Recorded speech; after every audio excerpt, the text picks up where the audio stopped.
Oi, gente, tudo bem? Vamos continuar falando sobre a questão alimentar em tempos de coronavírus?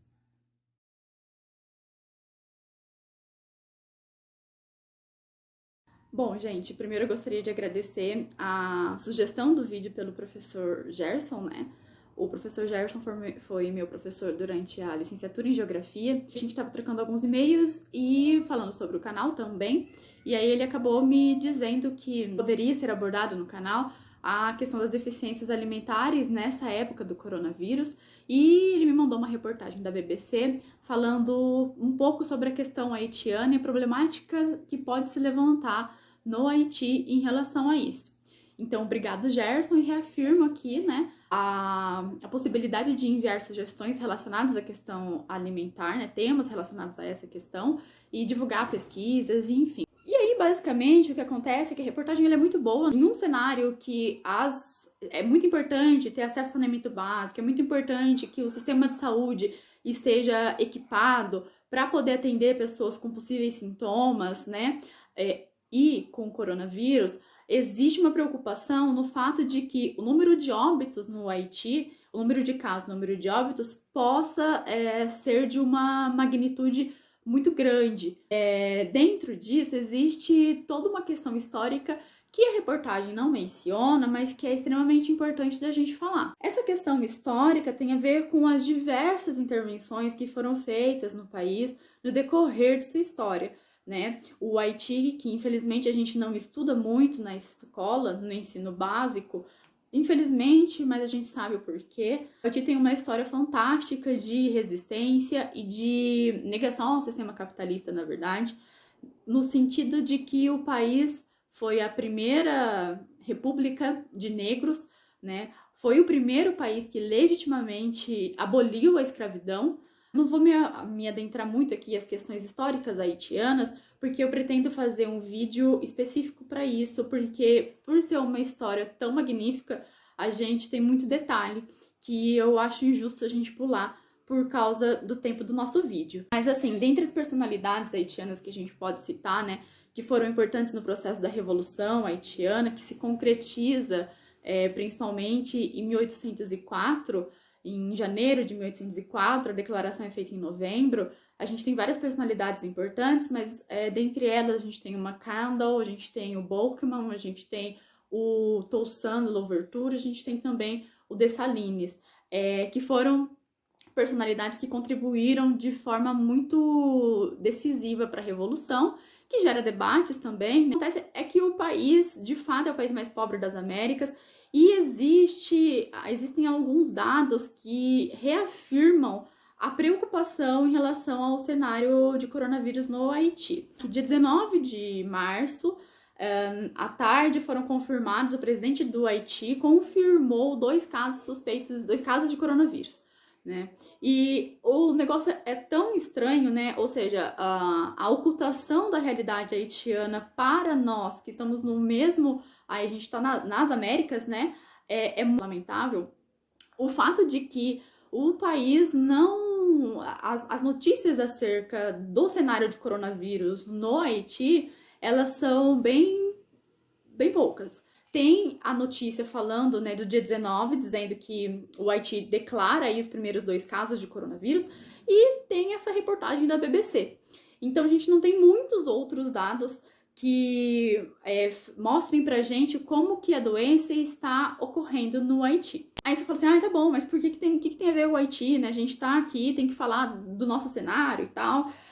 Bom, vamos lá. O que acontece é que durante toda a sua história, na qual algumas calamidades ocorreram, calamidades que inclusive foram causadas, na maioria das vezes, pelas intervenções de países centrais no nosso sistema, o Haiti, de um jeito ou de outro, recebia algum tipo de ajuda, ok? No momento em que os países, em que grande parte dos países estão afetados pelo coronavírus, toda a energia, todo o investimento é para dentro dos países. Então vamos lá. Se a gente estiver falando dos Estados Unidos, se a gente estiver falando da Itália, da França, da Espanha, ou seja, de países que significam aí históricos centrais no nosso sistema, a gente tem um histórico de países que, em algum momento, bem ou mal, tentaram tentaram auxiliar o processo de melhoria do Haiti, né? E eu coloquei entre aspas porque algumas coisas são bem questionáveis. Mas qual que é a questão aqui? Qual que é o ponto? Se esses países, outrora, destinavam determinadas quantias monetárias para o desenvolvimento haitiano, nesse momento em que eles estão voltados para resolver a questão interna dos seus países em relação ao coronavírus, o Haiti pode ficar esquecido. Num cenário de país que tem infraestruturas não tão adequadas para receber essa doença, né, para poder lidar com essa doença, com essa pandemia de modo mais eficaz, o Haiti pode sofrer consequências ainda maiores. Então, é muito importante que a gente entenda isso. Também é importante lembrar que o Haiti tem praticamente metade da sua população em situação de insegurança alimentar e desnutrição. A gente sabe que a questão alimentar é fundamental para auxiliar o sistema imunológico. E aí o que acontece é o seguinte, precisamos então nos atentar, na verdade, para como os países vão tentar ajudar os outros países que têm condições inferiores de lidar com essa pandemia. Porque do mesmo jeito que a gente falou no vídeo anterior sobre a questão de ir aos mercados, lotar os carrinhos e não se importar com o próximo, a gente também tem que entender que os países passam necessidades diferentes e a comunidade internacional deveria destinar atenção para o combate do coronavírus nos países periféricos do nosso sistema, né? Ou seja, para os países que não têm condições adequadas de enfrentar quadros naturalmente, né? Para os países que historicamente tiveram dificuldades no seu processo de soberania. Do mesmo modo que é extremamente importante verificar o tipo de ajuda que será feita, porque, como no caso haitiano, e não só no caso haitiano, mas vários outros casos em relação à questão alimentar, existe aí nesses cenários uma tentativa de maximizar a exportação e de alguns países a partir de doações. E isso pode prejudicar um pouco o cenário interno de abastecimento e a médio e longo prazo isso pode significar uma dependência muito maior do mercado de commodities a partir dos países que estão recebendo essas doações. Bom, e dia 31 de março, ou seja, ontem, né, é considerado o Dia da Saúde e da Nutrição. E aí, a ASBRAN, que é a Associação Brasileira de Nutricionistas, formulou um guia para alimentação saudável em tempos de coronavírus. E esse guia, ele tenta, na verdade, auxiliar as pessoas, né, para melhorar a sua alimentação. O guia faz uma reflexão super legal sobre o tempo, né, o tempo que a gente não tinha antes e agora a gente é forçado a ter, né, na verdade, aí a partir da política de isolamento necessária.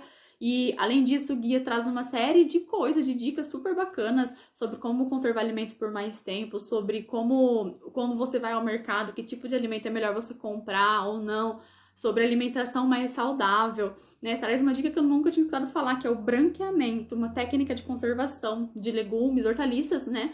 Que consiste basicamente em ferver ou durante pouco tempo as folhas e depois colocar água fria para dar o choque térmico. E no guia tem todos os passos, né? Cada coisa que o guia sugere, ele dá o passo a passo para você poder otimizar a sua alimentação. Que, assim como a ASBRAN, que é a Associação Brasileira de Nutricionistas, e outras associações também, as que defendem, na verdade, o direito humano à alimentação e nutrição adequadas e as políticas de segurança e soberania alimentar, essas organizações assinaram uma carta entendendo que, por mais que exista o guia, né, a gente sabe aí que quando a gente fala do guia, a gente está falando de uma possibilidade já melhor, que é das pessoas que têm acesso ao alimento. Como manejar o alimento pressupõe o acesso ao alimento. Mas, devido a diversas coisas que a epidemia, né, que a pandemia veio ressaltar pra gente, dentre elas, desigualdades socioeconômicas existentes no nosso território, preocupadas com isso, essas associações elaboraram uma carta para que governos municipais, estaduais, possam formular políticas de combate à fome em tempos de coronavírus. E aí, nesse sentido, a gente também tem que lembrar que existem várias iniciativas sendo feitas pelo Brasil afora, né, de organizações da sociedade civil, que estão tentando, na medida do possível, arrecadar alimentos e produtos de higiene para que as pessoas que não têm condições, na verdade, na maior parte do tempo, né, da história do nosso país, são pessoas que historicamente foram privadas de diversas coisas do nosso país e que isso agora atinge aí um nível de calamidade, porque, de fato, essas vulnerabilidades, elas se intensificam. Existem aí, né, então, esses dois documentos, que são fundamentais também e que a gente pode utilizar, disseminar, né, para as iniciativas, inclusive, que estão utilizando de forma muito interessante as plataformas online para poder solicitar ajuda de diferentes pessoas. Esse guia, ele é muito legal, poder distribuir, talvez, para as comunidades, enfim, super interessante, né? Eu acho que toda iniciativa, em épocas como a que nós estamos passando, elas são fundamentais, importantes e necessárias. Mais uma vez, a questão alimentar é central em todas as épocas, mas em épocas de pandemia, ela sinaliza, a gente retoma a necessidade de abordar a questão alimentar. Na medida do possível, se você puder contribuir, contribua. A gente sabe que o Estado é quem deve tomar a frente dessas situações, né? É o Estado quem deve formular as políticas públicas fundamentais e necessárias para o combate de qualquer mazela social, mas que em situações emergenciais a gente precisa também aí da atitude da sociedade civil para conseguir mitigar os danos que a vulnerabilidade expõe às pessoas.